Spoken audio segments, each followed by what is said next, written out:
Hello hi అండి. Snacks వేడి వేడి స్వీట్ కార్న్ చేస్తున్నాను. దీంట్లో కొంచెం ఆయిల్, కొంచెం ఉప్పు, కారం వేసుకొని తింటే ఎమ్మి సూపర్ ఉంటాయండి స్వీట్ కార్న్లో. పిల్లల కోసం చేస్తున్నాను, స్కూల్ వేయచ్చు కదా, బాగా ఇష్టంగా తింటారు. దీంట్లో హై ప్రోటీన్స్ ఉంటాయన్నమాట.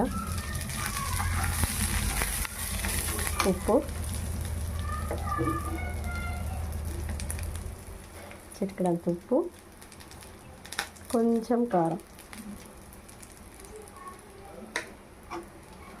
ఓకేనా. Sweet corn ready. ఆల్రెడీ వేగిపోయింది. కొంచెం లాస్ట్లో ఉప్పు కారం వేసుకొని తింటే వేడి వేడిగా ఉంటాయండి.